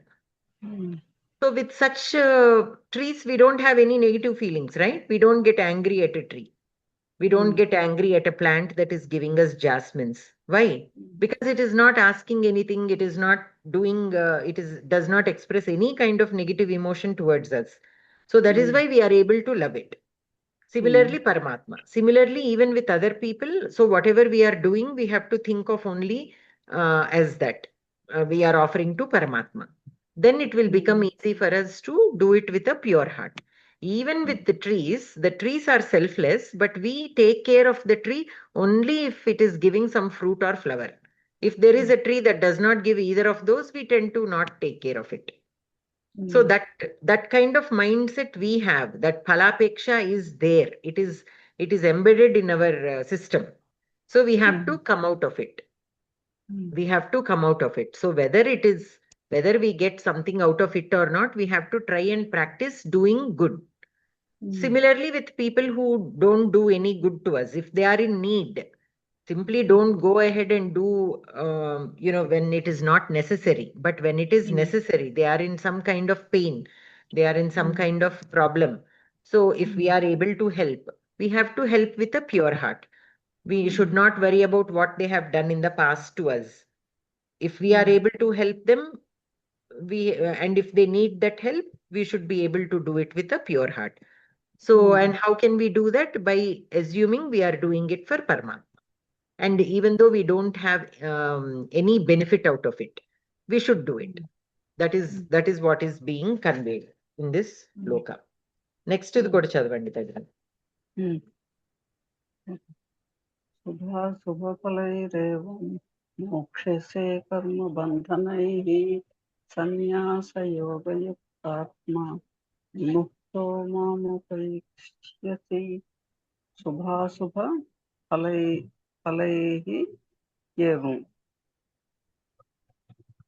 एवम् अव्ययं फलैः नपुंसकलिङ्गं तृतीया विभक्ति बहुवचनं శుభాశుభం అంటే కదా, అదే సమాస్పదం ఇది. కానీ శుభాశుభం నపుంసకలింగం శుభం. మోక్షసే లక్లకారం ద్వితీయ మధ్యమ పురుష ఏకవచన లృట్ లకార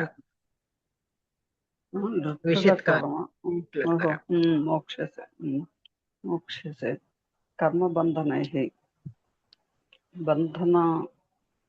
బంధన శబ్దమే అవుతుంది కదా, బంధనైః బంధన అకారాంత నపుంసకలింగ తృతీయ విభక్తి బహువచనం. సన్యాస యోగయుక్తాత్మ, ఆత్మన్ శబ్దం ఇది సమాసపదం. ప్రథమ విభక్తి ఏకవచనం. విముక్త ఇది కూడా అకారాంత ఏకవచనం ప్రథమ విభక్తి. పుంలింగ ప్రథమ విభక్తి ఏకవచనం. మాం ఉపైష్యసి ఇది కూడా ప్రకారం మధ్యమ పురుష ఏకవచనం. పదార్థః ఏవం యుక్తం శుభాశుభఫలైః ఇష్టానిష్టఫలైః కర్మబంధనైః కర్మజన్యైః పాపైః పుణ్యైః చ మోక్షసే ముక్తిం ప్రాప్స్యసి. సన్యాసయోగయుక్తాత్మా కర్మసమర్పణ రూప యోగ సహితః విముక్తః కర్మరూపబంధ విముక్తః మాం ఉపైష్యసి మాం లప్స్యసే. అన్వయః ఏవం శుభాశుభఫలైః కర్మబంధనైః మోక్షసే సన్యాసయోగయుక్తాత్మా విముక్తః మాం ఉపైష్యసి.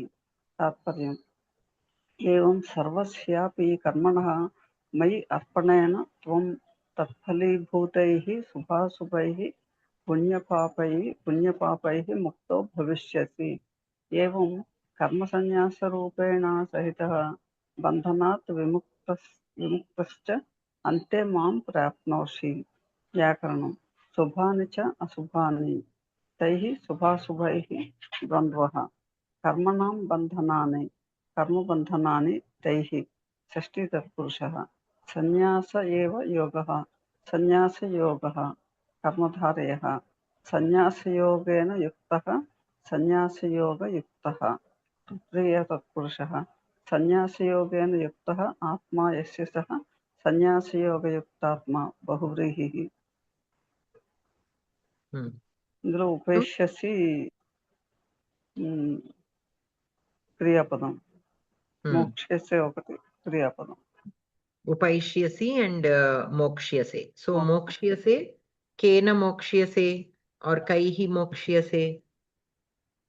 శుభఫలైః మోక్షసే కర్మబంధనైః. कैः అంటే కర్మబంధనైః. శుభఫలైః కర్మబంధనైః एवं మోక్ష్యసే. So in the previous shloka, what was told, do everything by offering it to me. So by doing that, what happens? Evam, ante in this way, if in this way it is done, means if you do everything as an offering to me, then you will be free from all the karmas. Mm. Karma bandhanaihi mokshyase. Shubha shubha phalaihi. What kind of karmas? Shubha shubha phalaihi. So the karmas, like I said, if we do something good even to people who do us bad, Mm. then we will be free from that action. It Mm. will not bind us in any way. But if we do with some kind of anger or jealousy, then what happens? It will bring us ashubham. Mm. And that karma will be bound to us. We are bound to that karma, and it will bring us ashubham. But if we do everything as an offering to Paramatma, so shubha shubha phalaihi karma bandhanaihi mokshyase. It will free us from any kind of shubha or ashubha phala and the karma bandhana. It is important for us to be free from the shubha also. Why? Because a few shlokas before we learnt that somebody who does only the good karmas, satkarmacharaneva, Mm. karoti chetapi, what happens if he does not practice the detachment, the phalapeksha and the detachment and kartrutvam? If he does not practice this, what happens? After enjoying his punya phalam in the devalokan, he will again come back to this world. Even if only the shubham is there, still you will come back. Even if only punyam is there. దీనికే ఒక చిన్న కథ కూడా ఉంది.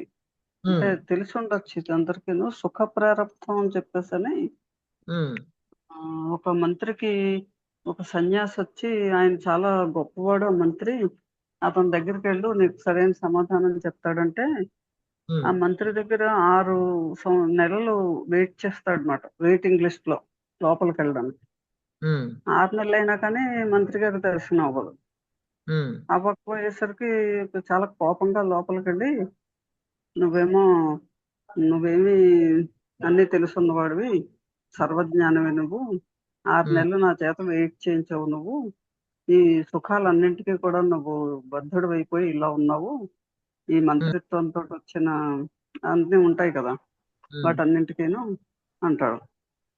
అయితే ఇప్పుడు నన్ను ఏం చేయమంటావో చెప్పు, నాకు లేదనడానికి వీటికి నేను కట్టుబడి ఉండట్లేదు అంటాడు. అంటే ఈ క్షణం పడంగా నాతోటి అన్ని విడిచిపెట్టేసి వచ్చేసేయి అంటాడు. అంటే సరేనాడని చెప్పేసి అంతే అలాగే వెళ్ళిపోతాడు అనమాట. వెళ్ళిపోతే అరణ్యంలో ఎక్కడికో తీసుకెళ్ళిపోతూ ఉంటాడు. అలా తీసుకెళ్ళిపోతుండేసరికి నాకు దాహం వేస్తుంది, నేను ఉండలేకపోతున్నాను అంటాడు మంత్రి. అంటే అయితే ఇక్కడే ఉండు, నువ్వు ఎక్కడికి మాత్రం కదలడానికి వీల్లేదు, నువ్వు ఇక్కడే ఉండు, నేను వెళ్ళి మంచినీళ్ళు తీసుకొస్తాను నీకు అంటాడు. ఆ మంచినీళ్ళు తీసుకుని మళ్ళా వెనక్కి వచ్చేసరికి అక్కడ ఒక పెద్ద టెంట్ ఉంటుంది. రాజపరివారం చుట్టూరా పహరాలు కాస్తూ తిరుగుతూ ఉంటారు. తిరుగుతుంటే ఇంత మధ్యలో ఎలా వచ్చేసింది అని చెప్పేసి లోపలికి వెళ్ళి చూస్తాడు అనమాట. చూసేసరికి మంత్రి గారిని హంసతూలిక రథం మీద పడుకోబెట్టి అందరూ విద్యామరలతో విసురుతూ మంచినీరు ఇస్తూ సేద తీరుస్తూ ఉంటారు. సేద తీరుస్తూ ఉంటే ఇవన్నీ ఎలా ఏర్పాటు చేసేసుకున్నావు నువ్వు అప్పుడేనంటాడు. అంటే దీన్నే సుఖ ప్రారబ్ధం అని చెప్పేసి అంటారు. నాకు నేను చేసిన పుణ్యానికి తగ్గట్టుగా ఈ సుఖ ప్రారబ్ధాన్ని కూడా నేను అనుభవించాల్సి ఉంది.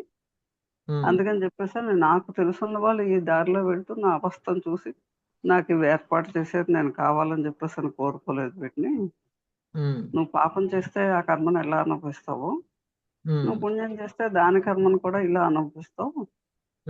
నాకు అన్నీ తెలుసున్నా కానీ ఆ మంత్రి పదవిలో ఉన్నది నాకు అది అనుభవించాల్సిన యోగం ఉంది కాబట్టి అది తీర్చుకునేంత వరకు ఉండడానికి అని చెప్పేసి నేను ఉంటున్నాను తప్పించి మంత్రి పదవి మీద నాకు ఆశపడి కాదు అని చెప్పేసి అని చెప్తాడు అన్నమాట. చెప్తే అప్పుడు తెలుసుకోవాల్సిన వాడివి నువ్వు కాదు నేను తెలుసుకోవాలి ఎందులో ఏముందోను అని చెప్పేసి ఓ నమస్కారం పెట్టి నువ్వు నీ రాజ్యానికి వెళ్ళిపోయి నీ కర్తవ్యాన్ని తీర్చుకో అని చెప్పేసి వెళ్ళిపోతాడు అన్నమాట. అలా అది కాశీ మజిలీ కథల్లో ఉంటుంది, చాలా బాగుంటుంది కదా. Okay. ప్రారబ్ధం. What she said, ma'am? So she was explaining about, she was telling a story about how a minister will enjoy his punya phalam no matter in what kind of a situation he was put. So we are discussing that even if a person does only the satkarma charana and obtains only punyam, no papam. After spending so many years in the Devalokan, come Yes. back. Yeah. So in context of that, she read a story in some book, and she's explaining like how It works. tries to meet a minister, but that minister is not attending to this person. So this person will get angry that he's not attending him, and he will ask him to come along with him. So they go into a forest, and after a while they will get thirsty. So this person who brings the minister into the forest will ask him to wait there, and that he will go and fetch the water. So he goes, but by the time he comes back, the minister will be in a tent, and he will be in a very comfortable position, and people will be serving him everything. So he will ask, what happened? How were you able to arrange all this?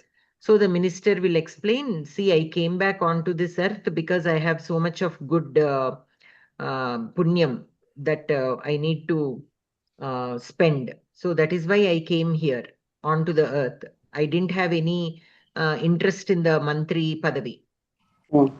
You brought me into this forest, and there I was again in some problem, right? He is not able to even get some water. So Yes.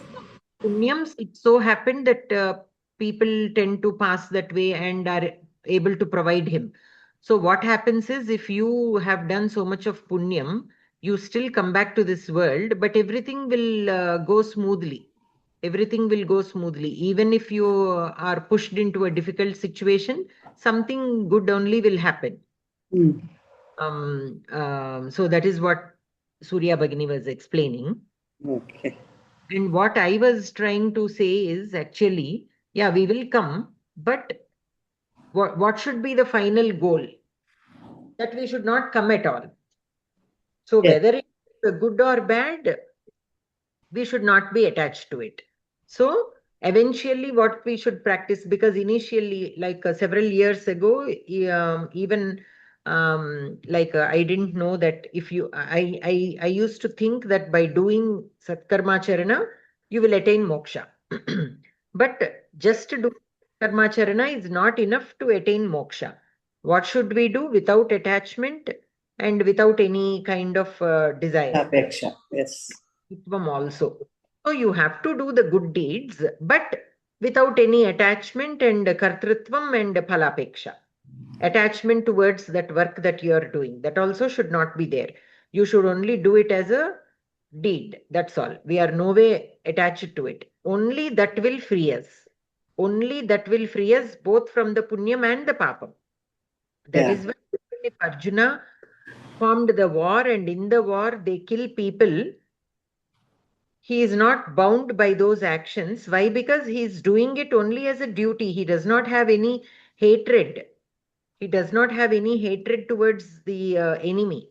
He is doing it because as per a Kshatriya, his responsibility is towards his country, towards protecting the dharma. So he performs that. Like how a mother imposes a punishment to the child. When a mother is imposing a punishment to the child, does she do it with so much of anger? No. She only does hoping that the child will understand to follow the right path. She doesn't have any kind of negative feeling. So even though she is punishing the child, she will not be bound by any sin. Yes. Because child. Because it is her child, she is able to do it without hatred or anger or anything. But we should be able to do the same with everything.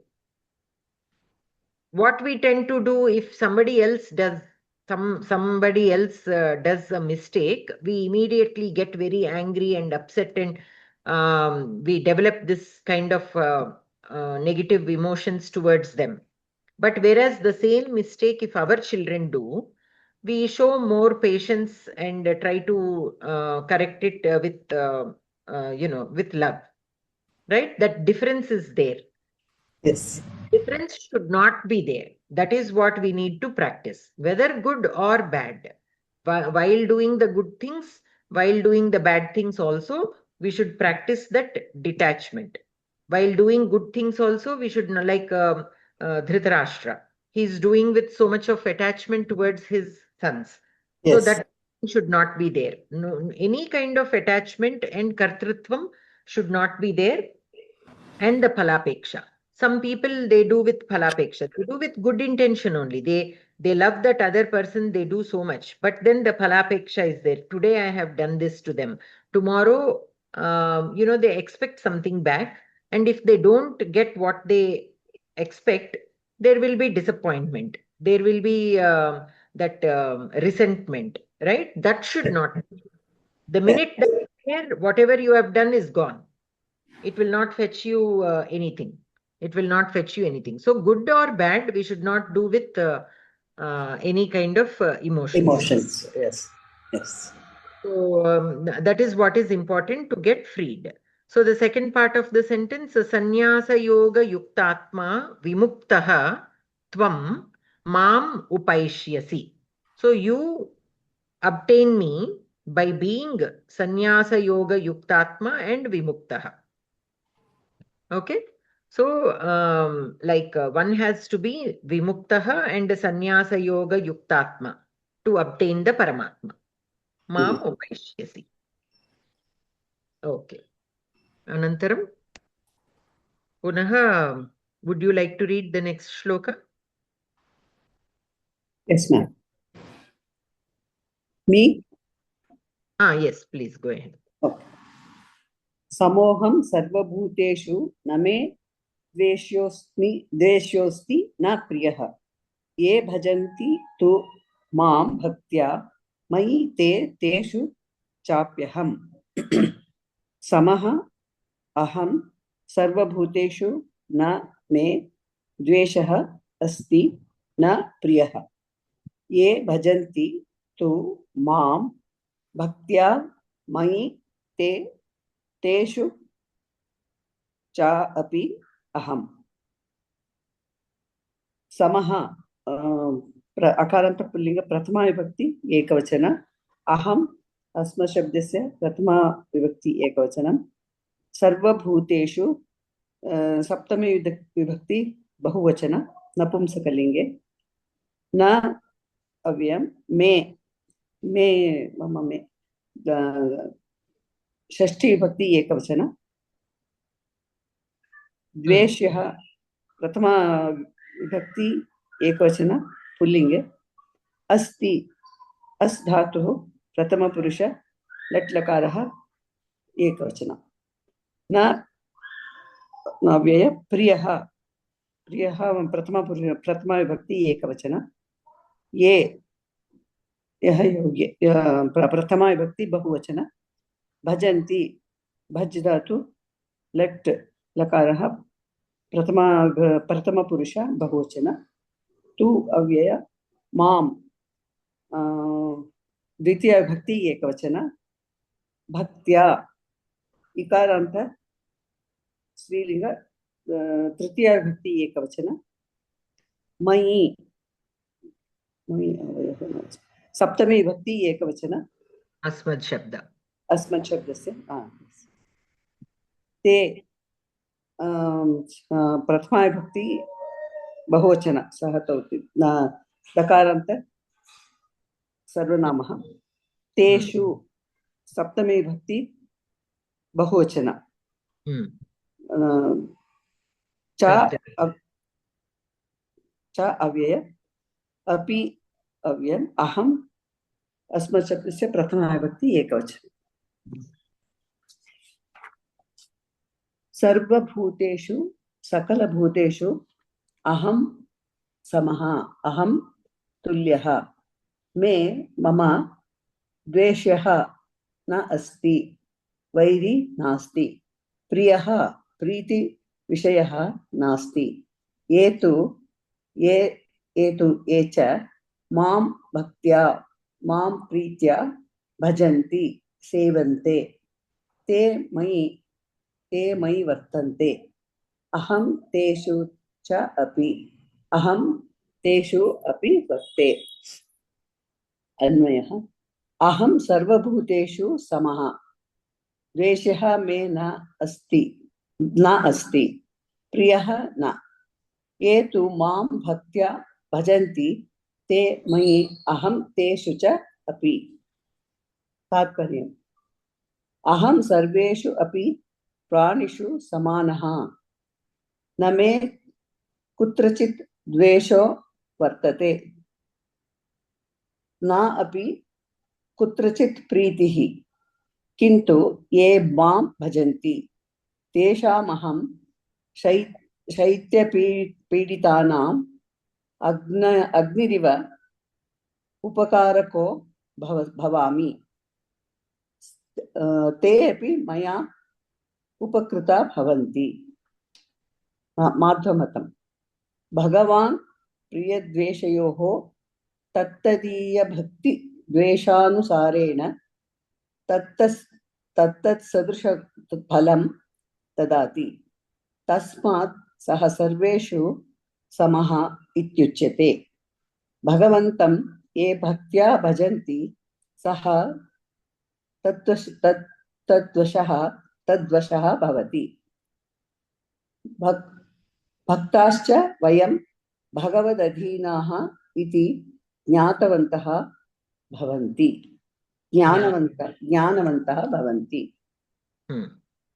So क्रियापदानि अस्ति तेषु कः अस्ति one minute कः अस्ति अहं सर्वभूतेषु अहं सर्वभूतेषु समः अस्मि देर अस्मि will come अस्ति परस्ति द्वेष्यः न अस्ति मे द्वेष्यः न अस्ति there is nobody who dislikes me okay nobody who dislikes me priyah na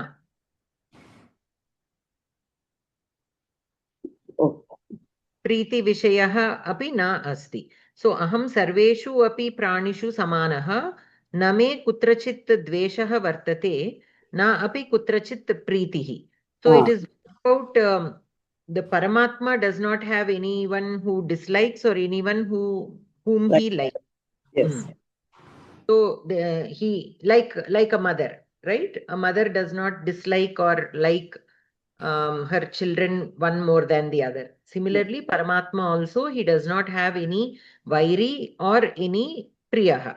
Everybody is the same to him. Sarva bhuteshu samaha asmi. So, among all the bhutani also, he is the same. He has the same feeling. He has the same, like how there are so many different plants in our garden. We like all the plants equally. Yes. All the plants are different. We provide however they need, whatever they need. A flower plant needs something different than a fruit plant. Everything we provide according to their needs, but we like them all in the same way. Similarly, Paramatma also likes or he treats or the samabhavam is there with all the beings. There is no liking or disliking towards any one particular prani. Anantaram ye tu maam bhaktya bhajanti te mayi aham teshu cha api te mayi aham teshu cha okay so whoever worships me with bhakti te mayi santi we can say te mayi santi aham teshu asmi so they will be in me and I will be in them okay so here we have to take a couple of adhyahritams like in the last part te mayi santi adhyahritam aham teshu asmi adhyahritam in the first part also aham sarvabhuteshu samaha asmi adhyahritam dveshyah me na asti that already is there priyah na asti again priyah we can join it as samuchita that it will because they both are the same we can add ये तु मां भक्त्या भजन्ति So here bhajanti is the kriya padam, ye is the kartrupadam. Te mai santi. Here the ye and te can be joined, between the sentences. And aham teshu asmi. Astu. So why only te ye tu mam bhaktya bhajanti te mai santi aham teshu asmi. So only why those who worship in the Paramatma, he is there in them and they are there in him. So he kept saying that I am looking at all the sarva bhuteshu samaha asmi. So then why this differentiation again? Why only those who worship him will be in him? They have faith in God. So he has to look after them. He has to look after them in the sense In again. the sense he cares. So he doesn't actually, like he says, no, whatever good is happening to you, I am not responsible. Similarly, whatever bad is happening to you, I am not responsible. It is your own doings. So Yeah. it is not like he will look after people who like him or who worship him. It is not like that. Yes, ma'am. We have to look at it is people who do not have any faith in him. He is not in them means he is there in everybody, but like how Agni is. Our karma is there. So like that we will have that phala. So he has to be, he is there in them also. But right now, the other aspects of that prani are so prevalent that Paramatma is not surfacing. He is not there at the surface level. His qualities are not being expressed through that prani because that prani is not accepting Paramatma yet. But Paramatma is there in every being is what what is being said consistently, right? So how to here he says, ye mam bhajanti tesham aham shaitya piditanam agniriva upakarako bhavami. Shaitya piditanam agnihi iva upakarake bhavami. Upakarakaha bhavami. So, So, Shaitya piditanam means? Those who are suffering from cold, feeling very cold. For them, he provide Agni like Shaka. I mean, Ushnata. Yes. Yes. Te api maya upakrita bhavanti. So from this you are saying that he will help them. Yes, that's what I thought. Okay. So kintu ye mam bhajanti tesham aham shaityapīditānām agnihi iva upakarakah bhavami te api maya upakrita bhavanti. Bhagavan priyadveshyayoho tadīya bhakti dveshanusarena tat sadrishaphalam dadati. Tasmat saha sarveshu samaha ityuchyate. Bhagavantam ye bhaktya bhajanti saha tadvashah bhavati. Bhaktascha vayam bhagavadadhinaha iti jnanavantah bhavanti. Okay, so this is being told in one particular way, but like how we are discussing everything in more the karma palam way. How can we look at this? Why can we believe that understanding the Paramatma Tattva Jnanam? So, ye mam bhajanti. So, those people who are worshipping him understand the Paramatma Tattva Jnanam, and that Paramatma Tattva Jnanam itself is helping them. Rather than personifying and saying that Paramatma helps only those who worship him, doesn't it sound better to say that by understanding the Paramatma Tattva Jnanam, we can help ourselves? Yeah. Right? So Yes. when we have a situation, when somebody did really something very harmful to us, we are very emotionally disturbed. So what will be the best way to overcome that situation? By thinking of all the Paramatma Tattva Jnanam, the teachings that have been told, okay, I have to, consider this as a result of my Papa Karma from the previous lives. That is the reason why I am in this situation today. There is no point in holding anger against the person who did it. He is only a nimitta matra in this. The result of this deed is because of my own doings. So I am using the Paramatma Tattva Jnanam to overcome this situation. Okay. When I'm angry at the person who did this, if you look at the real reason behind what has happened to us, the real reason is because of our own doings, right? Yes, This ma'am. to do. He is only acting upon his own karmas. He is only a nimitta matra there. So there is no point in holding it against him. We should exclude him completely from the picture. Only look at it as our own doing and how to move forward from this. Okay, whatever nashtam has been done, I have paid my dues for the sins that I have done. So let me move forward. That way, that is what is Paramatma helping us in a way. It is nothing but the jnanam. We are using that jnanam to handle a situation in a better way. Rather than not using the jnanam, if we simply blame this person and hold him responsible and develop anger against him, what is it going to do to us? Is it going to benefit us in any way? So I feel looking at it in this way, it will help. Otherwise, see, these are the exact questions people will ask. If he is a god, if he is a Paramatma, why will he benefit only people who are worshipping him? People who are lost, who do not have the Paramatma Tattva Jnanam, they are the ones that need Paramatma more. Because they are lost.